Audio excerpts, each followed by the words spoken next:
little late. Let me get my agenda out here. Okay. The first order of business is to approve the minutes from March 1st and March 7th. If you've all had a chance to read them, are there any corrections or changes? Being none, can we have a motion to approve? A motion to approve. A second. All in favor? Aye. Okay. All right. Randy, you're up next talking about the traffic study. So update on that. Over the past few weeks, I've reached out to, with the guidance of Michael and Jeremy in town, to a couple of traffic study / civil engineering groups. The first being Tig and Bond and Malone and McBroom. And had conversations with them outlining the nature of the project. Basically wanted to get a sense from them what their views of like the broad scope of work would be for the project. They requested some information. I sent them, basically it was effectively a link to the project website, which had the educational specs, and it has the that preliminary conceptual design layout and other information on there.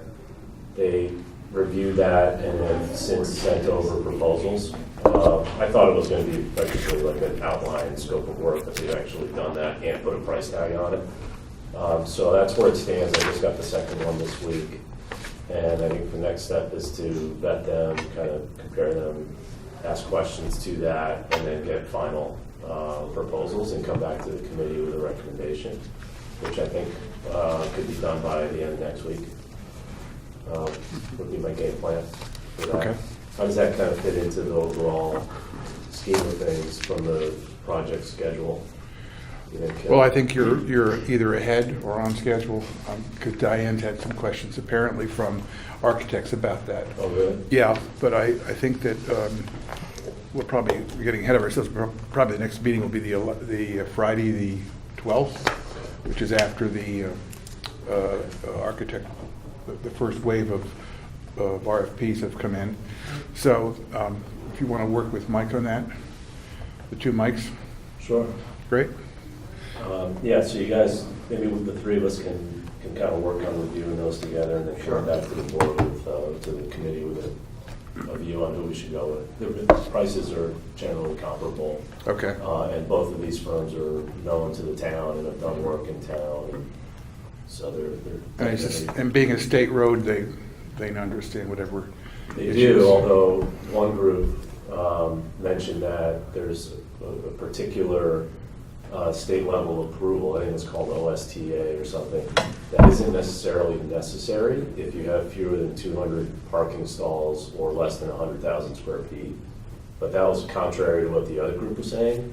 So we need to kind of clean that up a little bit and figure out exactly what the policy is. Okay, great. All right. The next order of business, Diane, do you want to give us a fill-in where you are with your RFPs? Yeah, so following the last meeting, the revisions were made to the RFP as we agreed upon. The document went public on the website, and a list of architects was created to whom the town emailed introduction and just to let everybody know that this RFP is now publicly available.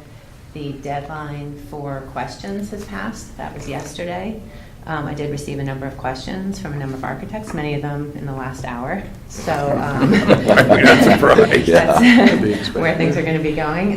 So working on responding to some of those still. I may need your help. I'll reach out to you later today, Mike, maybe, on some of those questions. And they've all been pretty much straightforward. I think there are a couple things that probably should be addressed. One of them was that the architects were looking to find kind of common ground for their proposals so that they could be more comparable to each other. In particular, they were looking for either a budget or a gross square footage for the project, neither of which we provided. So I've been talking with Duke perhaps through the Board of Ed, whether they'd be comfortable establishing a preliminary gross square footage just for the purposes of the architect's proposals, which could then be modified in design. But I think it makes a lot of sense to have that number to work on for them in order for us to make it easier for us to be able to compare the proposals to one another. Okay. Since we're not going to be presenting a budget at this point, I think to have that gross square footage would be useful. So, and one of the architects pointed out that there are a couple not contradicting numbers, but you get a different number if you look at existing, of course, versus the master plan study versus the education specs. So, I'll talk with Duke some more. We'll see if we can try and come up with that number for their use, unless that's something that the committee doesn't think is a good idea at this time. Well, the ed specs should be the controlling feature. Correct. Right? Right. Correct. I mean, that's sort of the Bible. Right. Yeah. Okay. Was that the largest, or did they just say there was a discrepancy? Well, that was the largest, but then there's the factor of that provides the square footage of all the spaces that are actually designated, and then one should use a multiplier of Right, some for sort for loss factor circulation and stuff. support and whatnot, and that's a bit of a discrepancy. So, Okay. otherwise, I think the architects were just a whole variety of questions, but mostly I think it's clarifying what they should be including in their proposal and what's under their jurisdiction versus what the town is taking care of, such as the traffic study or the survey, wetland study, that sort of thing. So it's a matter of clarifying with them what's included in their fees and their scope of work. So then the proposals will then be due on Thursday, and The 11th. The 4th. The Actually. 4th, excuse me. Sorry, we're the 4th. Next week, the 4th, yes. And then we are narrowing it down by the 11th. So we have a week there. I think with the help of Rusty and Mike, we'll take those proposals. And if any of the committee members would like to get involved in reading through the architect's proposals and helping us narrow down those to the semifinalist group, which we will then notify on the 11th. Okay. We'll go through and spend some time with those. And then we have a meeting on the 12th, at which time we can discuss how to take it from that smaller semifinal group to the finalists through presentations, and interviews. Good. So that's where we are at this point. Are there any questions or comments? What was the outside date to try and pick one? The final selection 23rd. was the 23rd, yes. And a contract in May? Oh, I'm sorry. So presentation by finalists on the 9th, and then the 23rd was actually the award of agreement. And I imagine selection would immediately follow the May 9th presentation by the finalists. May 9th, okay. Yeah. Any questions? We had a proposal, actually Mike Lynch got a proposal from Hygienics. Do you want to talk about that, Mike? Do you want to come to the table? No, I'm fine. Okay. Hygienics is the environmental consultant that the school district and the town use almost exclusively. And they're familiar with the building. One of the principals from the company came out and just walked the site at Oxbridge to review all the areas that would have to be looked at. He's already done a preliminary study on the window caulking for PCBs that may be in, well, we know they're in some of the caulking. He knows where we are as far as where all the piping goes in the building and what would have to be sort of destructive testing to, see how many linear feet of piping within a wall may or may not have asbestos. There was an extensive abatement project done there in the late 80s, early 90s. So there's no roofing, there's no floor tile, there's no floor glue. All visible piping has been abated. And the piping in the walls, what we could see, it seems like it has fiberglass insulation, not asbestos insulation. But the mudded joints are probably a little asbestos in them, so he's going to do a count and he's fairly certain that the numbers that he gave in his proposal, project would be no problem. And he mentioned, you know, what sometimes happens is when the original asbestos reports were done and the surveys were done, the federal government had said no destructive testing, which means don't go opening up walls and looking for stuff. What ended up happening on some previous projects was they didn't do that destructive investigation. They went by that report, so then they were surprised. So he knows not to repeat that mistake. We will do destructive We testing. will do some destructive testing to get more accurate Yeah. numbers. Yeah, and that's all in his proposal. When will that take place? When it's accepted, he'll do the testing before the, you know, any award of contract for the demolition of the building. You know, so we have a, you know, the vendors that are bidding would have a clear number of what to expect to spend on abatement. But would this be done when the kids are in school? The testing? Mhm. No. Okay, so that would be over the summer then? It would be on a weekend, it would be over the summer. You're not allowed to do any asbestos-related work when there's anybody under 18 years old in the school building.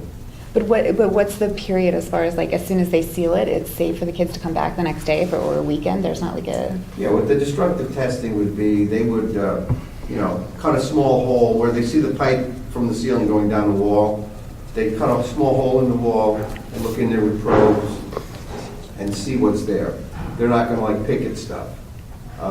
You know, if they see a mudded joint that was put on a pipe elbow in 1965, they're going to assume that's asbestos because there's probably a 99% chance that it is. But they're not going to sit there and pick it apart and test it. So it's really more investigatory work. That's correct. But then Rather- it's resealed? Yes, that hole would then be sealed up. Absolutely.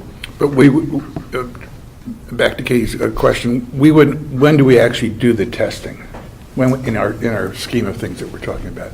I mean, how far out? When the architect starts designing the actual project Okay, with this construction manager, that's going to be something that you have to take into consideration, along with, you know, pulling up the oil tank. right. Things like that.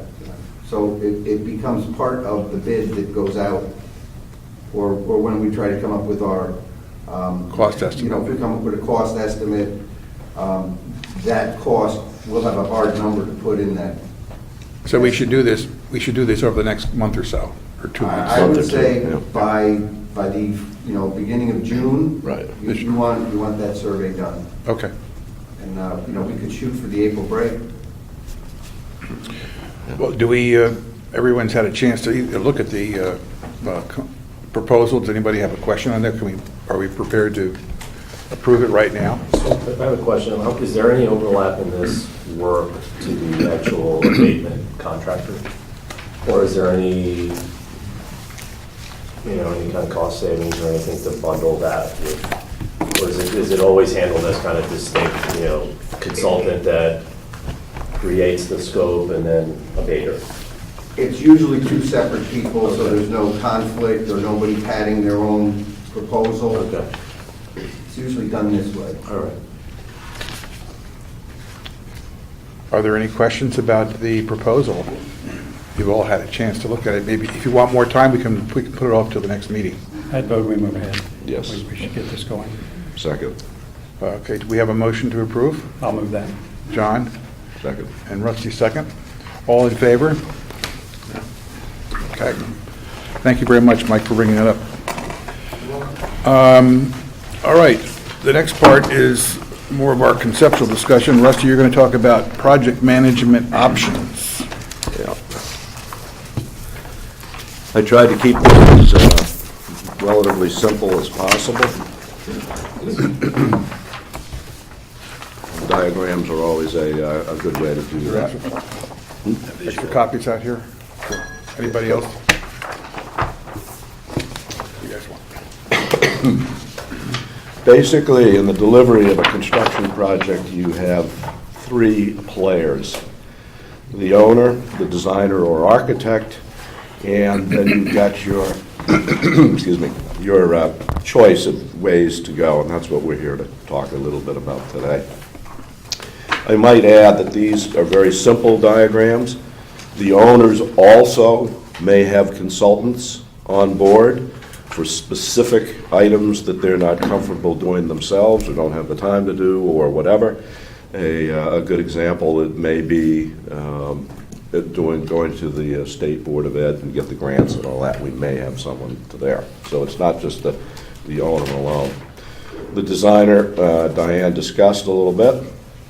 So let's go to the options. I put the 4 major options. There are other variations of these, but these are the 4 basic ones that need to be looked at. The first one is traditional design, bid, build. That's a general contractor.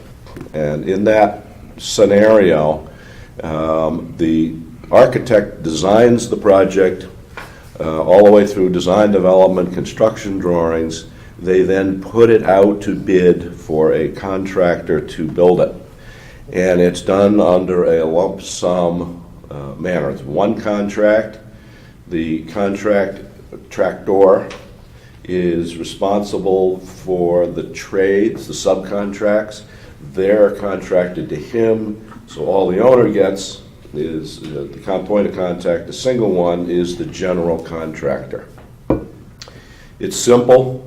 It's been done many, many times. It has a few drawbacks, however. Number one, and then you can read these later, but number one is they don't participate in the design of the project. And so you get a project that has not necessarily been vetted for constructability.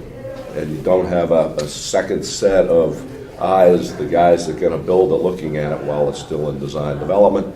This often, I don't want to say always, leads to change orders. And that's one of the real problems with this approach. Secondly, in a lump sum bid project like this, the owner does not see any of the paperwork. They don't know the agreements with the subcontractors. They have no control over the subcontractors and really aren't allowed to take a look at it. Right? That can be a problem.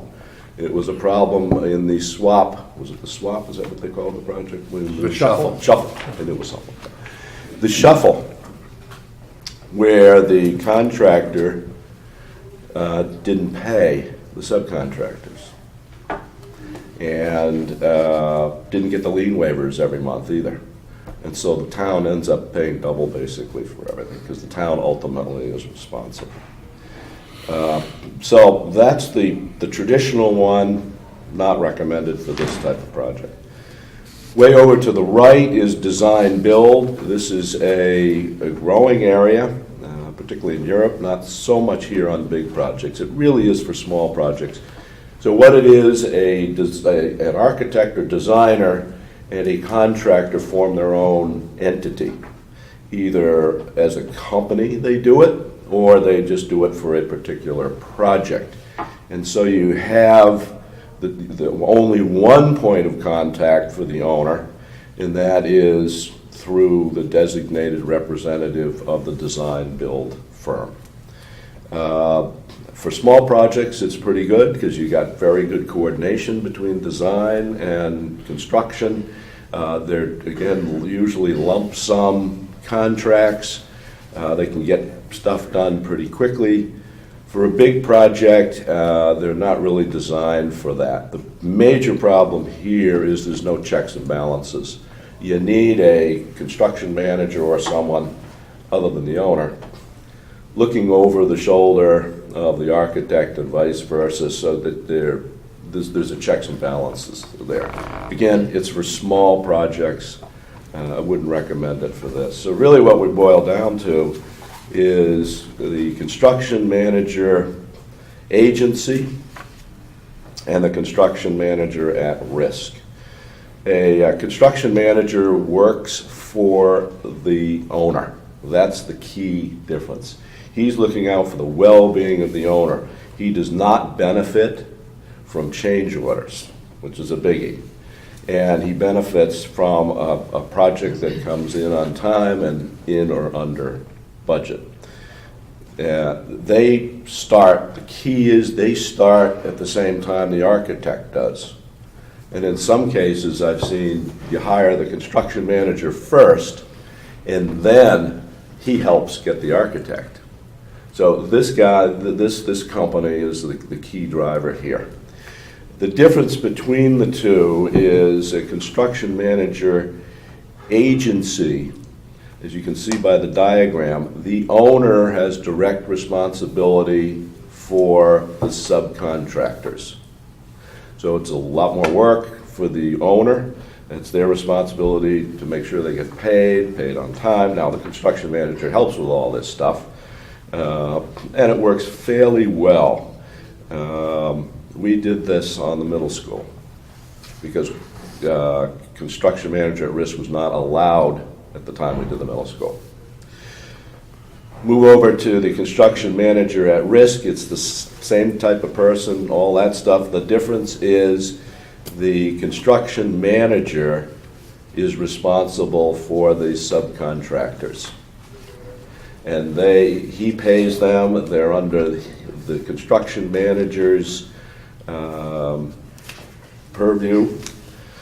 And this almost always is accompanied by a guaranteed maximum price, a GMP.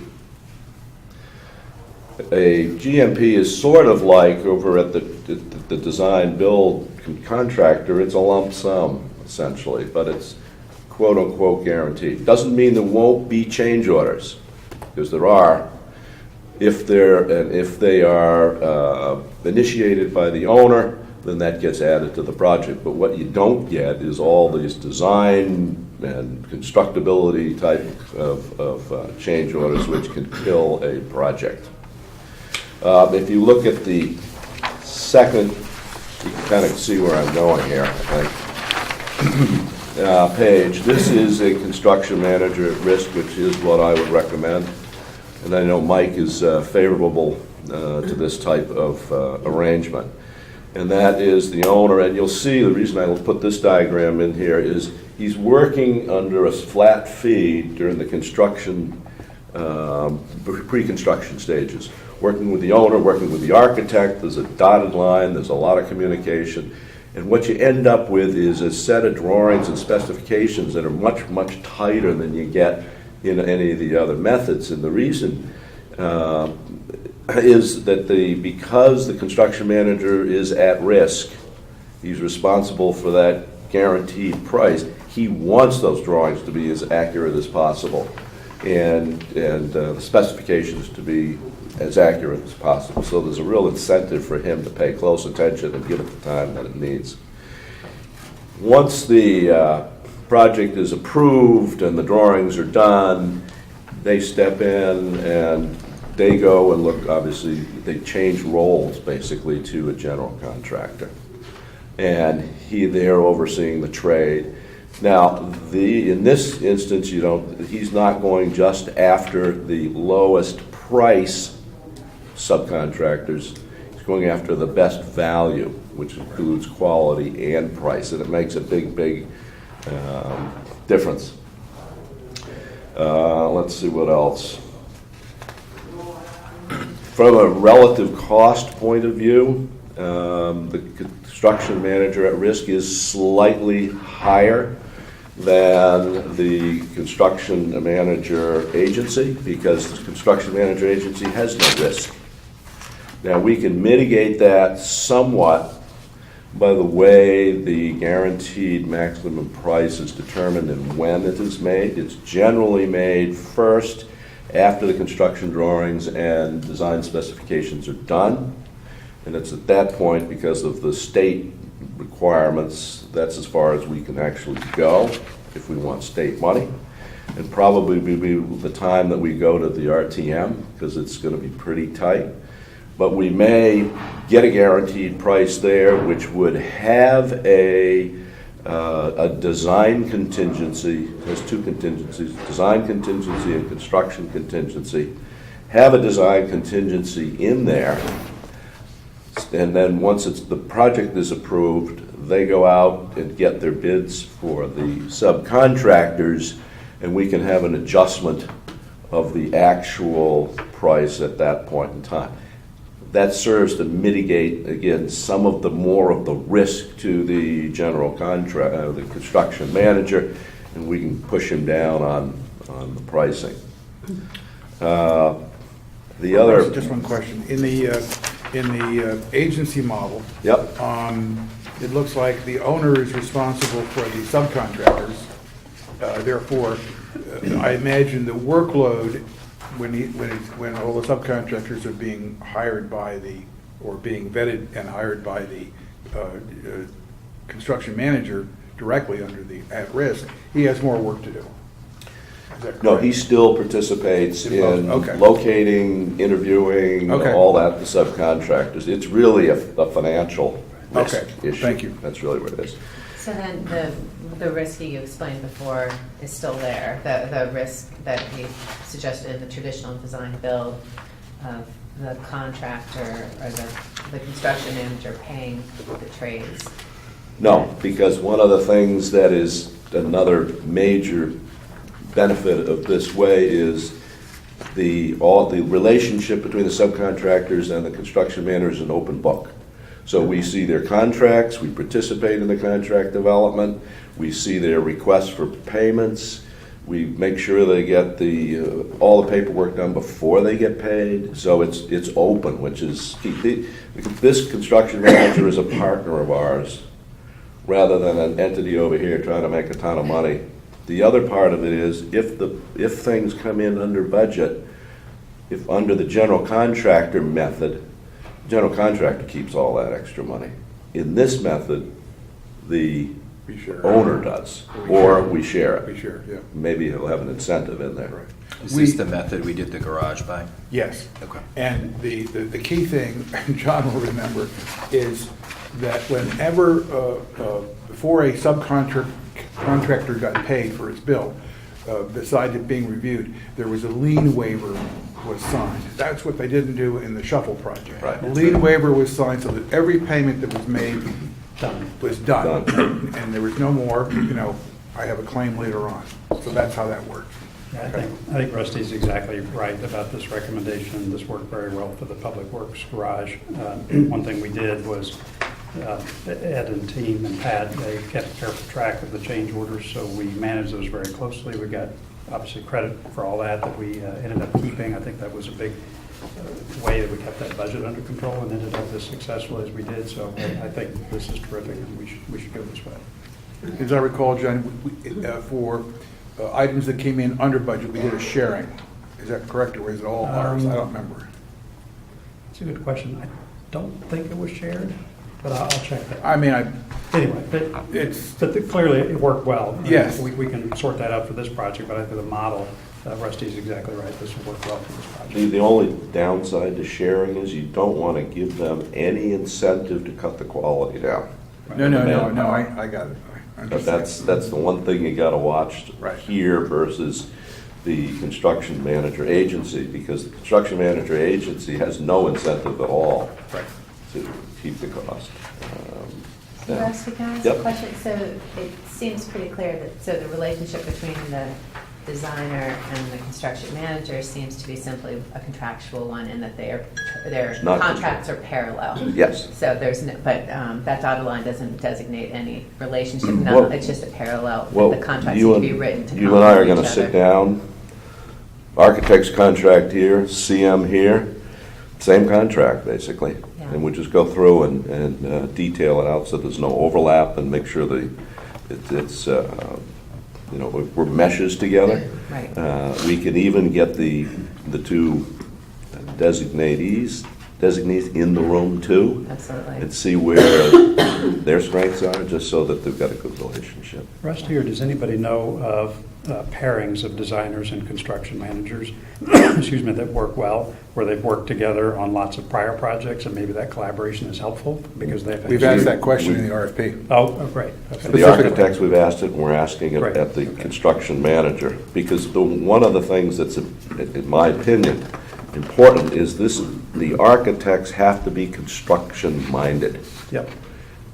We don't want the most beautiful school in the world. We'd like an attractive school, but functionality and constructability is what we really need. They got to know that stuff. And you know, I think I mentioned in a prior meeting, we actually asked for a change in the project architect at the middle school about halfway through the project, because he was great on the aesthetic stuff, wasn't getting along, didn't understand construction and the need for responding to requests for information from the site, and it was slowing stuff down. And we changed it to somebody who was very on top of construction.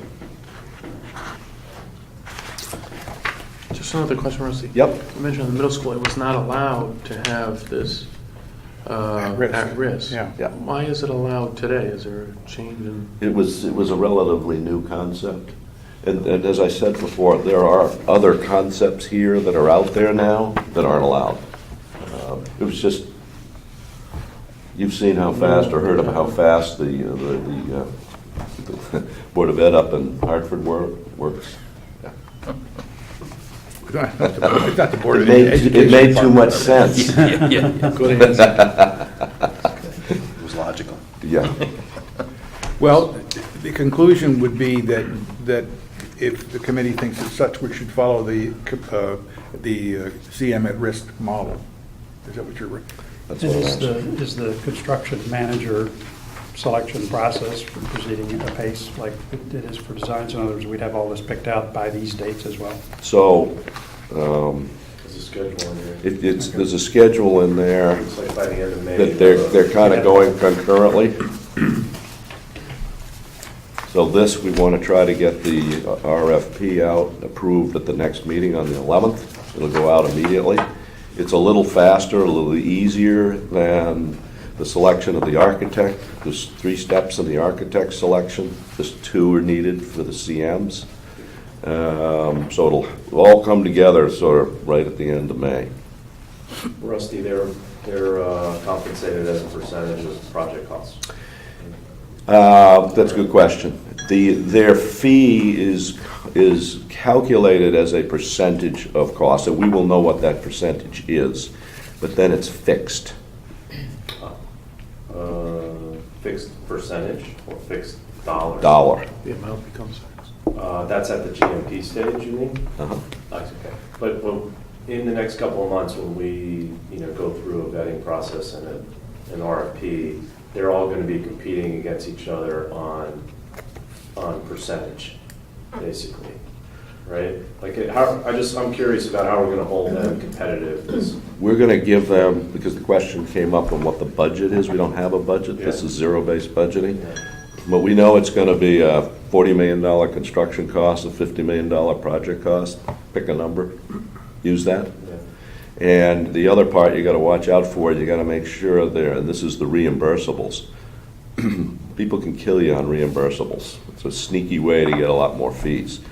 So what we will do is we will be sitting down with the construction manager and say, okay, justify your reimbursables. Big spreadsheet, here's the people, and it's over. The other thing is you got to make sure they're both talking about the same amount of time. That's another cute way they can kind of look better, but at the end of the day, they talk to you. And we will, my recommendation is that we fix the reimbursables too. It's not often done, but it's a good way just to get it off the table. You know what you're going to get. You've negotiated it, and I don't like surprises. I don't think anybody does. How far down the road would that be negotiated when you're doing? While the contract is going. While the contract is there. Okay. So the idea is that we should look forward, the committee should look forward to a RFP proposal, or RFQ as you call it, for the construction manager at the next meeting. Yes. Okay. Construction manager for the Public Works Garage? That was AP Construction. Construction. We had, Go ahead. I think we, if I remember, Ed Gentile looked at either 5 or 6, and we interviewed 3. That's right. They did a good job. They did a very good job. Very good job. Yeah. They did a great job with middle school. Is that right? That's great. They've been around a while. They did one for, I'm on a board of another school in central Connecticut. They did fabulous. They did a great job. You know them, Mike Lynch? AP? Yeah. Oh, yeah. So Rusty, under this structure then, is it feasible that the construction manager could operate, to then switch over and become a contractor, him or herself? Or could potentially bid that could be bid out and be a different company? That's a that good operates question. either way? Could be done a couple of different ways. Use an example of AP. When they did the middle school, they had a joint venture with O&G AP. So O&G did most of the construction manager work, and AP did most of the contractor work. The way most of them are now is they do it under their own wing. So that, and because no matter how good you are in your specs and everything else, you're going to have stuff that doesn't fall into anybody's bucket. And that general contractor has to be able to do it. So they could do a separate person. My guess is most of them are going to want a construction a GC contract for themselves. And it makes much more sense. It's just, they're on site, they're easier to coordinate with the other And is that determined contractors. at the point of bidding out the subcontractor work, or is that determined? They're bidding it out. We get to look at all the Oh, bids yeah. and everything, but they're bidding it out. Okay, so that's their choice. Right. I think one of the management firms on the garage, they were masonry contractors. And so they were going to do the masonry work in-house. But all the other GC type work, case work, demolition, site work, et cetera, they were going to subcontract. Right. And I think AP was not going to be doing any of the general construction work. So I mean, it was like across the. Right. You'll have 6 or 8 subcontractors Yeah. that we get to approve. So in sum here for this morning,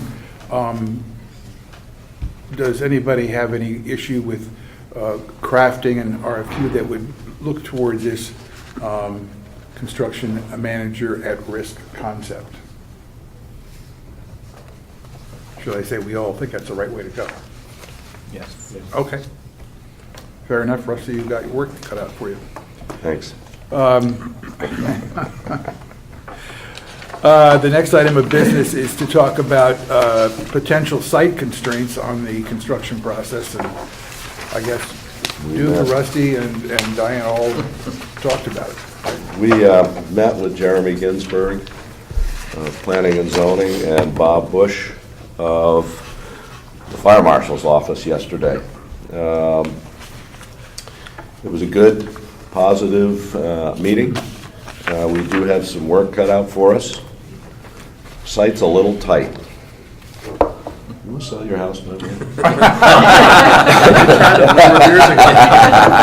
The town wasn't too receptive. Oh, okay.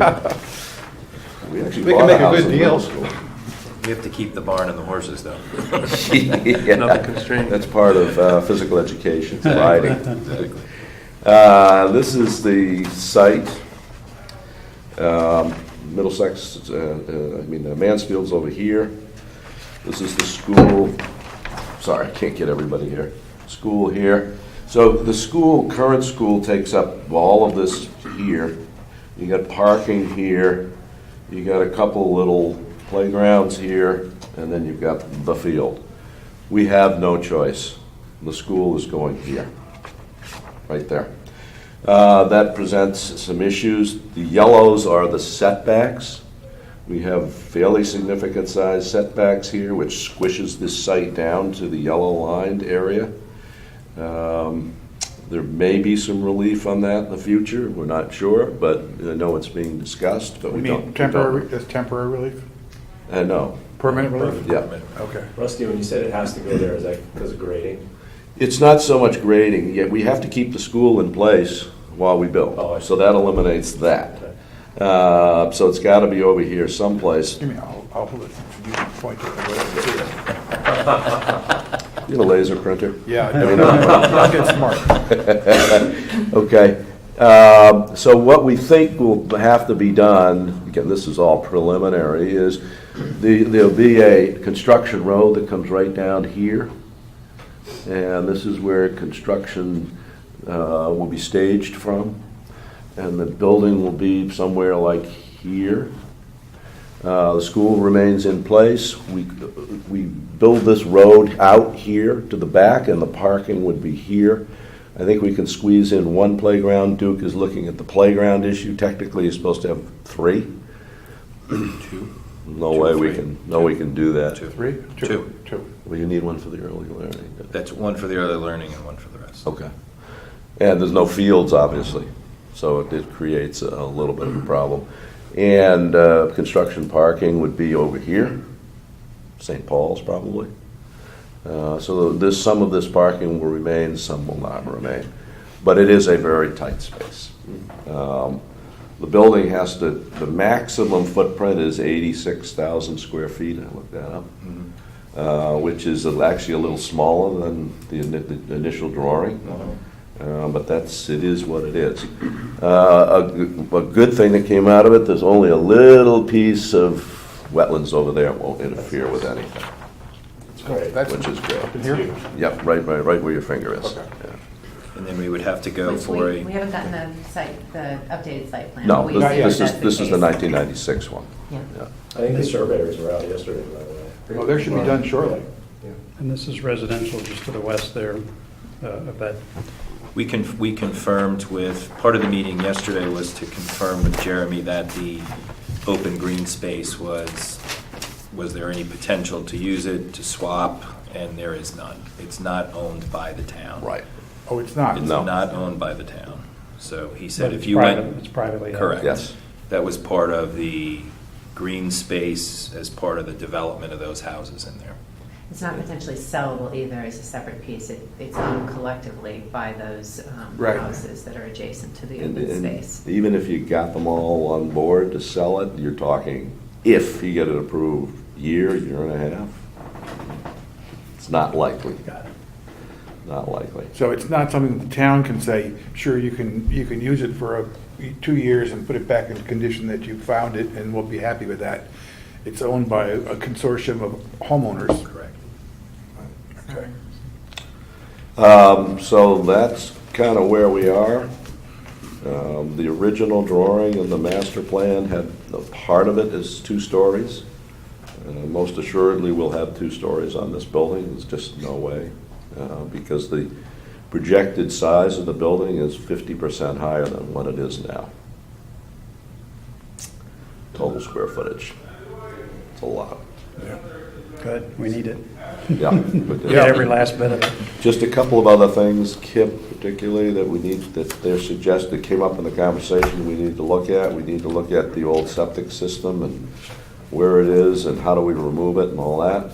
Secondly, the solar panel system, Mike, you may know something about that. Are we still under any obligations if we get state funding or CLMP funding to keep that going? And what's the status of it? Does the inverter still work? And Oh, it still works, it definitely works. The original contract, I have to look up the exact paperwork. I couldn't find it yesterday. It was put on the roof in '09 or 2010, just before I started working here. And I believe it's a 20-year contract. We do not own the panels. right, that's what I thought. We buy the generated electricity at a reduced rate. And then it's, not coming in on our Eversource bill. Which buildings are they on? Oxbridge and the gymnasium in the high school. I mean, at Oxbridge. Is it on- Oh, it's Early a front learning. building only. Well, that's one that might, while it was in discussion, and would plan to remain, potentially, right? I don't think we, I no, think I don't that's think off the so. table. That's off the table. I think it's off the Can table. you drag out the paperwork on that? Because that's a financial obligation Yeah. that's going to have to be dealt with sooner than later. Rusty, can I just go backwards really quickly? When you were talking about the construction site and the roads, the playground that is there now off of the field, was that what you were saying they would try to move to the back part? Yeah, the playground that is here, Mhm. this is right out of the book. This playground will probably be moved over to here Okay. temporarily. This is all temporary. Right, during construction, so that During the kids construction. would still have I access mean, to they that. do have, that we're very happy to hear, there's a lot of leeway both from P&Z and the fire marshal's office on the construction time period, the temporary stuff, so it doesn't adhere to the full-time, but yeah, so it'll be over here. Okay, so then the plan is that the kids would still have access to the equipment and that it would be away from the construction site? Yes. During that? We will be mandated to fence off the entire construction site. Right. We negotiated 20 feet from 25. That was a little victory. We can put the fence 20 feet from the building. So it'll, depending on how much of the parking lot we use, it'll be like this. And also with regard to during construction, this also came up at the meeting, which I think you should be aware of. We discussed it before in committee that during construction, we may violate the 20% Coverage. maximum site coverage allowable, in which case we will need to go to the Variance. zoning variance board for variance, should that be the case. But we should be able to determine that at some point in design whether that's going to be, but pretty likely we're going to need that variance. Another permitting requirement. Right. Yep. Just two more things. The water table needs to be determined. I don't know where that's fitting into everything, the depth of the water table. Are we doing test borings for water and ledge? I started making up a list. There's 3 or 4 companies, Connecticut-based companies, that are capable of doing the, core boring. I was just getting the list together because I think we're going to want to see something on a piece of paper, because otherwise we're just sending a guy out. He could be drilling a bunch of holes that will be Meaningless. we'll just be paying for something we'll never use. So, I mean, I know he's going to look in the field area where the old septic system is. Right. And see what's there. Probably the parking lot, too. Yeah. So, Is there a basement level, do you think, on this project? My suggestion yesterday is that we just dig down 90 feet and put the whole thing underground. Geothermal heating and cooling. You would like that. Mike, is there anything on that list? Is there anything we need to do ahead of time in terms of the oil tank and oil tank removal? no, that oil tank was put in 2014. Oh, Oh. And at that time, we tested the surrounding soils for Okay. contamination when the older tank was pulled out. So we're okay there. we're in good shape there. That would be a very clean removal, and, that's something that an engineer would be able to give us, if that could be reused. Right. Pull it out, do an air test on it, see if it's still got its integrity, and reuse it. Because it's a 30-year life, isn't it? Yeah, that's a double-walled fiberglass I mean, tank. that's the requirement under the state, Yeah. every 30 years. I was going to say, to do the borings and all that stuff, you need the site plan to be updated that you're waiting for we I get the survey. get the survey in, and then we'll talk about hiring the people to do the borings and sampling. Okay. Bob Bush also reminded us that the school is an emergency shelter with a generator, so we just have to take that into account when we do design. And that's what I was going to ask, is that generator something can be part of the new school, the generator that's up there? Yes, that Yeah. generator is 3 or 4 years old. Okay. Fired by It's diesel. oil, okay. Lastly, the suggestion by Jeremy asked us if we're going to be looking at other schools. I said, yes, we are. Someone's going to put together a list, I guess. He recommended the new school on Route 7 in New Milford as one to look at. We were holding up on the list of new schools, or schools to look at in addition to the ones we've seen, to see who the architects that were getting our finalists, so we had some, we'd say, let's put one of their schools in our list of things to go look at. But we didn't want to go just, without knowing who we were going to choose. I'd like to skip to just forward for a second to the next one, which is the status of proposals from CSG about a grant application and the whole concept of grant Okay, application. leave in about 5 minutes. I'd love to hear that. Yep, because Mike Feeney and Duke and I talked about the whole process and what these people proposed.